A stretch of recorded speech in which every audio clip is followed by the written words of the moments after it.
Right here, boys. And I'll even let you hold the mic. Okay. Uh, Good morning. I'm a little bit nervous. I don't know. I can talk to all of you all day long, say the weirdest stuff. But as soon as you hold a mic, then all of a sudden you're nervous. What's the deal? uh, what?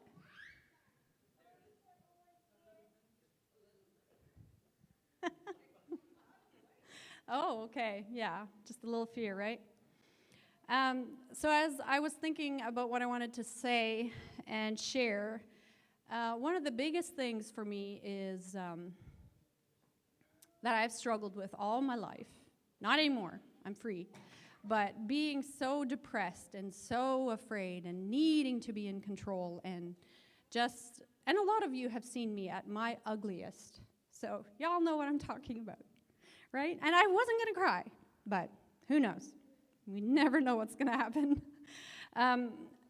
So I wanted to share a couple of verses that were cool. John 16, verse 33. I have said these things to you, that in me you may have peace. In the world you will have tribulation, but take heart, I have overcome the world. Jesus said that before he was going to go through the worst part. You know? And then, this is just before he was crucified. And Isaiah 53, verse 4 and 5 says, surely he has borne our griefs and carried our sorrows. Yet he esteemed him stricken, smitten by God, and afflicted. But he was pierced for our transgressions. He was crushed for our iniquities. Upon him was the chastisement that brought us peace. And with his wounds we are healed. And what I want to focus on is the peace. Like, he carried our griefs and our sorrows. So often you will hear the world say that if you struggle with depression and hardships and whatever, like, you cannot be free. That is a lie. Then Jesus died in vain. And I refuse to do that. I refuse to be sucked into the lie that my life will be a struggle and that I can't have peace and be whole. He said that I am whole.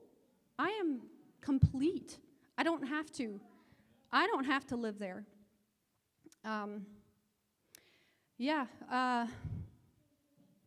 There was years where I just thought life is just not worth living, and literally all it was just me not understanding that he is for me. He's not trying to teach me through my pain. He took my pain. He took my sorrows. He took my fears. He took my everything and dealt with it so that I can walk in fullness of joy at all times. And yeah, there's times where, especially for me, for some reason, Easter was a time when I had a really hard time. And every Easter, that monster wants to show its head. And every year, I'm like, yeah, right. Don't even try that, you know? Like, and that's why we're called to remember. We're supposed to focus on what he did for us. The peace that I have now, I mean, things still look very similar. The only difference for me is I know that God is for me. I know that he loves me. I know that my family is covered. He loves them more than I do. He loves me more than I'm his favorite. I'm his favorite. I don't know. So something that I'm learning now is that he speaks to me and he tells me what my life will look like and that I will speak it out. I think we need to speak out our days, create the life that he has called us to. And I'm learning. I struggle in this area, actually, so if y'all want to pray for me, that would be an area. Positive words, right? And also, another thing that the world says that moms need to be so worried about the day we're living in, or what your kids might get into, or what they might never get into, you know, like it's all, but I am going to have peace. I am going to have peace no matter what rears its ugly head. I will have peace because Jesus paid for that, and it was at a great price, and I'm going to hold on to that with all that I have. So, I don't know. Is there anything else I need to say? I had one more verse that just gives me so much joy all the time. Did I? I forgot. Let me look it up. But the fact that he would be one with me just thrills me. Seeing where the struggle that I was in, that was when he was one with me. You know, it didn't matter. And all he was just standing and waiting for me to just see what he has done for me.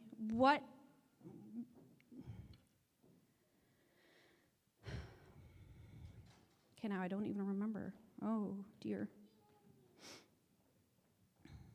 Oh, yeah. Zephaniah 3, verse 17. The Lord your God is in your midst, a mighty one who will save. He will rejoice over you with gladness. He will quiet you by his love. He will exult over you with loud singing. He is so excited about me. He's so excited about all of us. You can look at anyone and know that God is for them. And that is so freeing. You don't have to look at what people are doing. You can look past all of that and look with the spiritual eyes and just, it's so freeing. It is so freeing to be able to do that and just know how much we are all loved. It frees you from religion that says you have to do this, you have to do that. I am just so thankful in the day I'm living in. I'm also very thankful for church. So excited about church every Sunday. Yeah, I think that's all I have. Yeah, that's good. That's some good revelation, man. Jesus is excited about us. He's singing about us. His music is all about his kids. Wow, he's like, here we're thinking we have to sing all about Jesus, and Jesus is like, I want to sing about you. Let's talk about you, right? So it's just, he's excited about it. Amen. He writes like the Song of Solomon, like a lot of the love songs or whatever we think, it's Jesus singing to his children, or to his people, the people that he loves, right? So that's good. So who wants to be the next one? Yeah, Susie. Let's do this. It's something I thought about, Mary. I was like, when we can't even hold on to something, he still holds on. How resting is that? Like, sometimes our kids don't even want to hold on, but we'll hold on to them, right? That's awesome. It's best to go first, because then you're done first. What you said about the local church,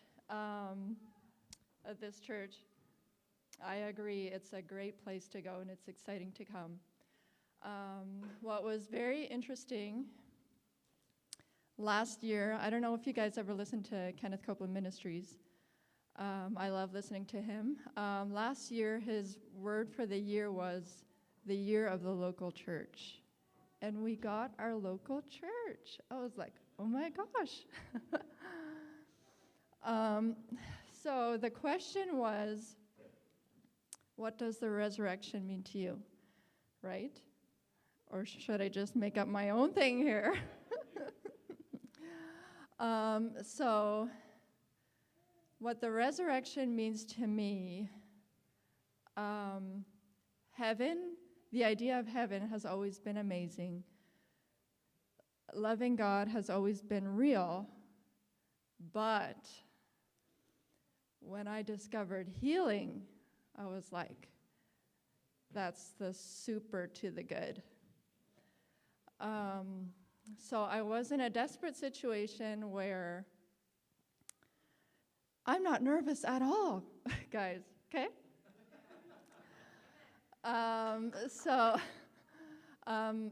we just had our third child. We bought a new house. We knew that it had mold, and we figured, well, whatever, we'll clean it up. And Jethro was, I think, 2 weeks or something when we moved in. Small enough that I didn't even really do much of the moving in. Mom did most of it, and our whole family helped a lot. Anyway, so we moved in, and he got sick. And so we kind of wondered right away if it had to do with mold, and we tried to clean it up. We ended up we stayed in the house for like 3 months, and we went to Bible school, and he got sick there. So we came back, and he was already kind of like sick. But then it just got worse, and we had talked to the people at Bible school about it, and they gave us this machine, and it was supposed to help the air, but it just got worse. And Kinsa got sick, and we went to the doctor like 3 times in 2 months, and it just got worse and worse. And so I was looking up online, what do you do about mold? Bleach, vinegar, all the things. And we were excited to have a new house. We wanted to finish the basement.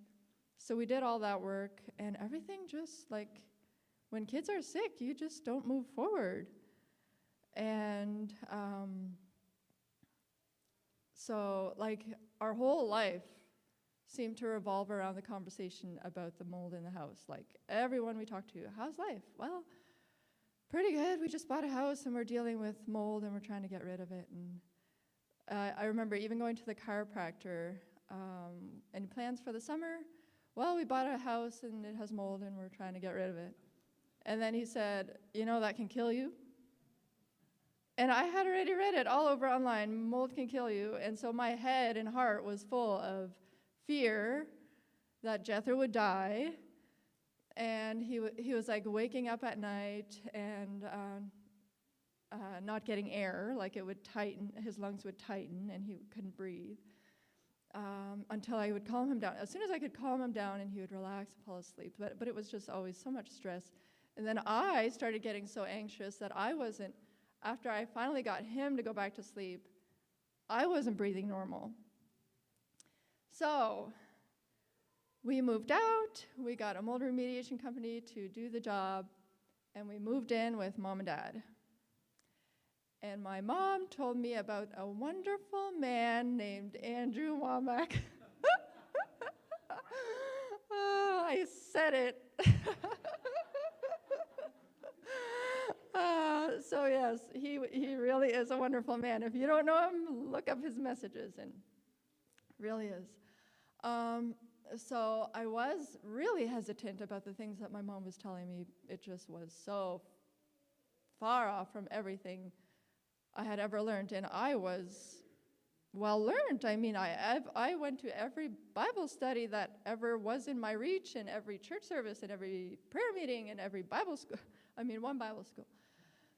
And this was just something so different. But we had sick kids, and I needed what Andrew Womack was talking about. And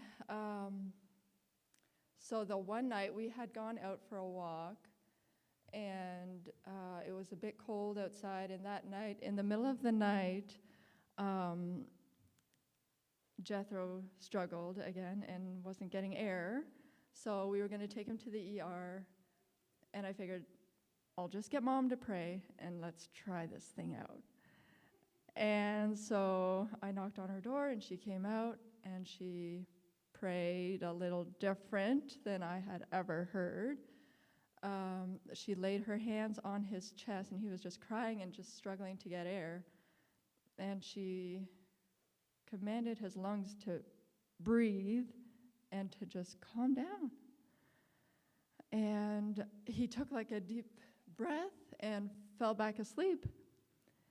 Are you going to take a sleeping, happy, content child to the ER? What are you going to say? We did not go to the ER. So then I was like, okay, maybe there's something to this. And then shortly after, my back went out. I've had this happen several times in my life. And then again, I was like, okay, let's try this again.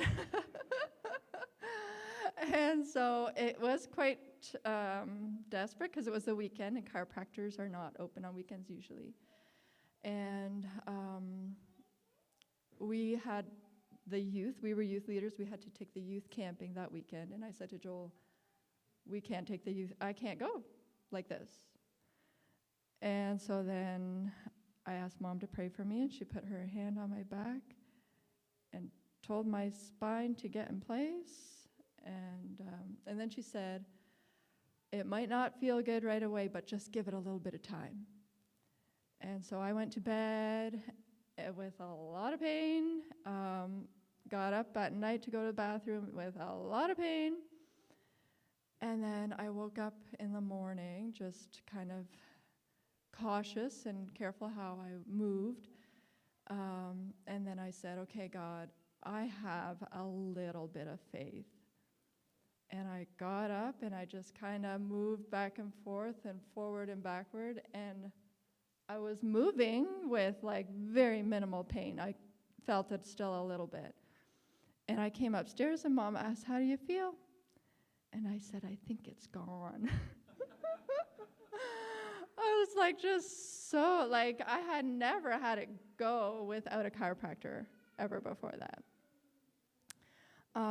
So then I was really like, what is this? And when we were still in the house, I would go for walks at night just to relax and get rid of the anxiety. And then I had this picture in my head of Jesus with a long lineup of people, and he healed every single one. And I thought, if I could get in that line with my kids, I would be okay. And so I had this constantly in my head, that picture. So yeah, when I started learning this, and Mom showed me some videos of the series, God Wants You Well. And people were sharing their stories, same thing as ours, of where they had lung damage and later like got healed, and later were like in places where normally they would struggle to breathe, and they were completely fine. And then I was like, this is sounding like the Jesus I really know. So then I got really, really hungry for it, and every spare minute I was just listening and looking the stuff up. Does the Bible really say that? How could I have read the Bible all this time and I didn't even see that? And then just learning how to apply it, that we have the same authority that Jesus did, and we can do it. Like the example of Peter and John, I think, going to the temple to pray. And Peter just says, in the name of Jesus Christ, stand up and walk.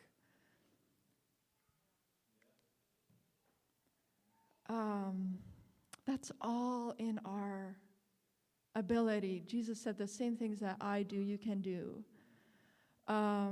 So that is just so amazing about the resurrection, that it lives inside of us. Another thought I had was, I always thought that Canaan, the land of Canaan, was heaven. When we get to heaven, then we get to Canaan. The thing is, Canaan was full of giants that needed to be defeated. Canaan is this world. We defeat these giants. We take it one city at a time. This is ours. My back is mine, and I'm living with a healthy back for the rest of my life. I'm not letting this giant tell me that I can't go work. I am free to live my life. And so yeah, like everything, like it just makes so much sense now. Like, yeah, that Canaan is The land flowing with milk and honey is something we can have right now. And the thing that I struggled with for a bit was, by his stripes we were healed, in Isaiah, not sure what verse, and also in 1 Peter 2:24. I struggled with that a little bit. Does that mean physical healing? And I thought on it for a long time. And then I came across Derek Prince. He passed away already. But in his testimony, he was a soldier and he had problems with his foot. And so he had to get out of the army and work in like the base or something where the soldiers would rest or whatever. And when he discovered that verse, by his stripes we are healed, it was just a realization for him, I guess my foot is healed. And with that knowledge, his foot got better. And that was just the testimony, what it took for me to know that this is talking about physical, that I can take it for my physical healing. And so in my journey with this, I needed it so bad. I didn't have room for anything else in my head. Like if I had somebody telling me, no, that's not for now, I would get like discouraged, and I felt like arguing with this person, and I would have this like negative attitude, and I would start talking to the kids that way. Like our home life would, like I'd argue and talk mean. So I basically cut out everything that told me something other than that would not get me out of the problem I was in. Like I finally got light at the end of the tunnel. I'm not listening to anything else. And so when I started getting normal again, when I got out of anxiousness and fear and got our kids healthy and got our house and everything normal, then I gave a little room for reasoning. I still didn't know what to do with the thorn in the flesh and Job, the two famous arguments. And so, I still didn't know what to do with that, but I thought, if I go by the mindset I had before, that God has a plan for all my suffering, and to just let my world crumble, that is such a hopeless life. Like, there's no hope there. It's just not a good deal.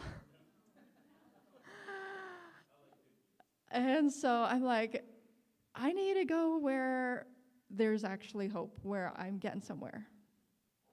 So with this journey, I feel like I'm learning so much more all the time, and it's making more and more sense. Yeah, that old stuff is gone, and I feel like I've just stepped into the good God has for me.